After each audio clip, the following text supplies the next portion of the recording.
ठीक वही परिस्थिति, वही नियम मेरे पिंड अर्थात मेरे शरीर में भी। हमने अपने लिए इमिटेशन तैयार किया। तो कभी तो बाहरी दुनिया की वस्तु का इमिटेशन हमने बनाया। विमान की जो कल्पना की वो किससे की? पक्षियों से की।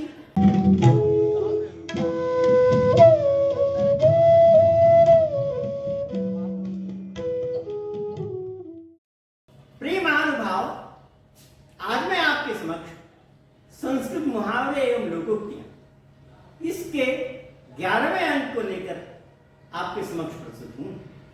और आज मैं आपके समक्ष बहुत ही रोचक लोकोक्ति को उपस्थित कर रहा हूं, जो लोकोक्ति उपनिषद काल से चली आ रही।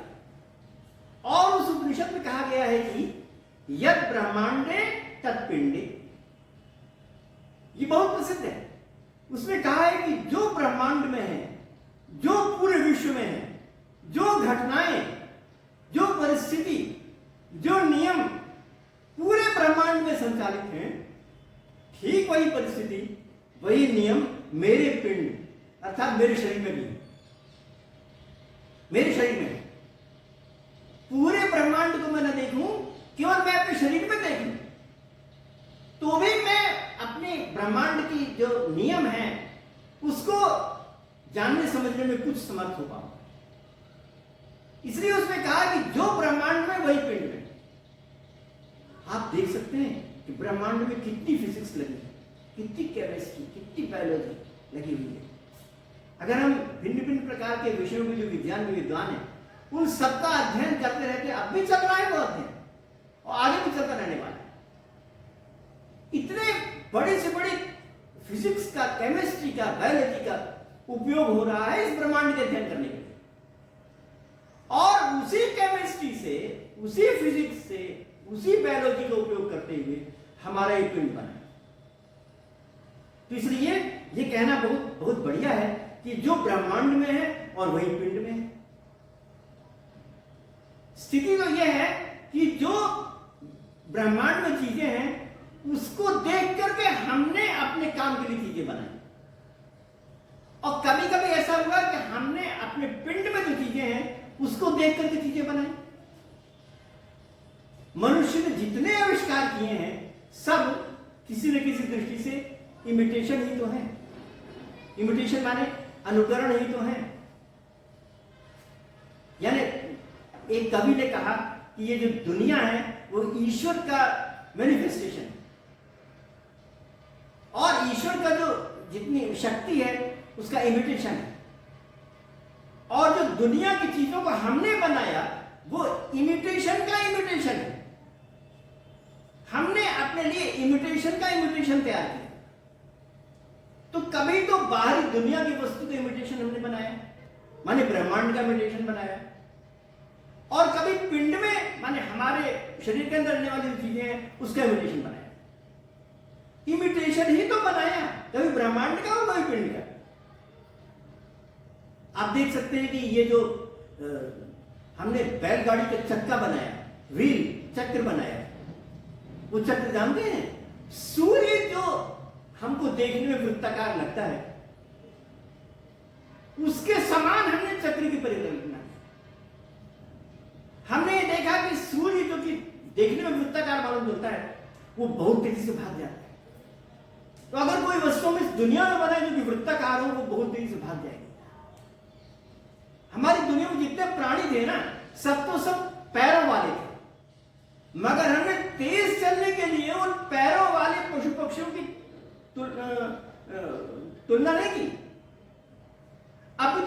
अभी तो सूर्य के वृत्ताकार की तुलना की।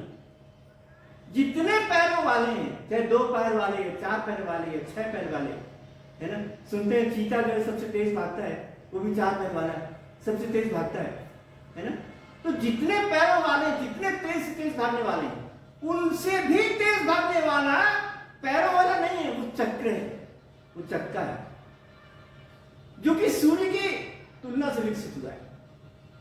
वेद में आया है चक्रम न वृत्तम व्यतिरिवीयप, अर्थात चक्र के समान वृत्त ये पूरे नभोमंडल में चल रहा है, चक्र के समान।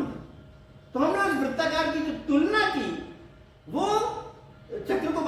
लिए वो सूर्य से की। इसी प्रकार से हमने सोचा कि हम विमान कैसे बनाएं आकाश में उड़ने के लिए। तो आकाश में उड़ने के लिए जो कल्पना की, तुलना की, वो हमने पक्षियों की तुलना की। विमान का मतलब ये होता है, विमान में जो वी है उसका मतलब होता है पक्षी, और विमान का मतलब होता है पक्षियों के समान। शब्द का अर्थ ये है, शब्द ये कहता है, विमान का मूल अर्थ है पक्षियों के समान, ये उसका मौलिक अर्थ है। तो हमने विमान की जो कल्पना की वो किससे की? पक्षियों से की। पक्षियों से हमने इस प्रकार की तुलना की। इस प्रकार से हमने बाहरी वस्तुओं को देख करके अनेक वस्तुओं की बनाने की कल्पना की, सोचा, बनाया, और बहुत सी चीजों की कल्पना ऐसी की जो मेरे पिंड के अंदर थी, मेरे पिंड में, मेरे शरीर में पहले आई, और तब मैंने उसको बाहरी दुनिया में देखा, बनाया, और तब मैंने सोचा कि ऐसी चीज बन सकती है। मेरे शरीर में जितनी भी चीजें हैं वो ऐसी ऐसी अनहोनी चीजें जिसका कोई दूसरा डुप्लीकेट तो मिल ही नहीं सकता उस प्रकार। हमारी आंखें हो, या हमारा कान हो, या हमारा लीवर हो, या गोदा हो, ये सभी कुछ इस प्रकार के। हमारी जो आंखें बनी, आंखों को देख करके बनाया कैमरा। मेरे कानों को देख करके ग्राहम बेल ने टेलीफोन बनाया। कानों को देख, आंखों को देख के बनाया कैमरा। आंखों को देख के, आंखों में क्या होता है? आंखों में लेंस लगा होता है, और लेंस जो होता है हम जानते हैं, उभयोत्तल जो लेंस होता है वो प्रकाश की किरणों को परावर्तित कर देता है। तो उभयोत्तल लेंस लगा हुआ है हमारी कनीनिका के ठीक पीछे, वो लेंस लगा हुआ है, और उस लेंस से बाहर से आने वाली जो किरण है वो अपवर्तित हो जाती है, और अपवर्तित होकर के रेटिना में छोटा वास्तविक और उल्टा प्रतिबिंब बनाती है। ऐसा रेटिना में बनता है। इसी को देख के कैमरा में लेंस बनाया गया, और कैमरा में जो लेंस बना उसमें यही काम होता है। उसमें भी उभयोत्तल लेंस लगा होता है कैमरा में। उभयोत्तल लेंस से ही ऐसा होता है कि प्रकाश की किरणें मुड़ जाती हैं और अपवर्तित होकर के वह उस प्रकार का प्रतिबिंब रेटिना में पैदा करते हैं। तो हमारे रेटिना में जो प्रतिबिंब बनता है, उसी प्रकार से वहां पर भी उनके डायफ्राम में बनता है, कैमरा के डायफ्राम में बनता है। कैमरा के डायफ्राम में जो फोटो प्लेट लगी होती है, उस फोटो प्लेट में जो चित्र अपवर्तित होकर बनता है वह ऐसा होता है जो कि एक बार बनता है, उसके पश्चात दूसरे चित्र को बनाने के लिए दूसरी प्लेट लगानी पड़ती है या तीसरी प्लेट लगानी पड़ती है। ऐसा पहले था, परंतु हमारे जो आंखें हैं, उन आंखों में तो वो जो रेटिना नामक प्लेट बनी हुई है वो हर 1/16 सेकंड पर उसकी जो प्रतिबिंब है वो अपने आप धुल जाता है, पुछ जाता है, फिर नया प्रतिबिंब आ जाता है, फिर 1/16 सेकंड में पुछ जाता है, फिर नया सेकंड आ जाता है। पूरी जिंदगी भर हमारी आंखों में एक ही प्लेट है, रेटिना में एक ही प्लेट है जो कि बार बार धुल जाती है और पुंज जाती है, फिर नई बन जाती है। उसी से हम देखते हैं हमारी आंखों में केवल एक प्लेट है। तो कैमरा में फोटोग्राफिक प्लेट भिन्न भिन्न है, तो स्थायी प्लेट बनती है, एक से बन गया दूसरा, दूसरी प्लेट थी। तो इस प्रकार से जो हमने कैमरा बनाया वो उसकी उपमा से बनाया। किसकी उपमा से? आंखों की उपमा से। इस प्रकार से जो ब्रह्मांड में हुआ वो पिंड में तो हुआ ही। जो ब्रह्मांड में चीजें हैं वो हमारे पिंड में भी, हमारे शरीर में भी लागू है, और हमने उसका इमिटेट किया, हमने उसके इमिटेट करके भिन्न भिन्न वस्तुएं बनाई। तो हमने जाना कैसा हो सकता है कि वैसी चीजें हों।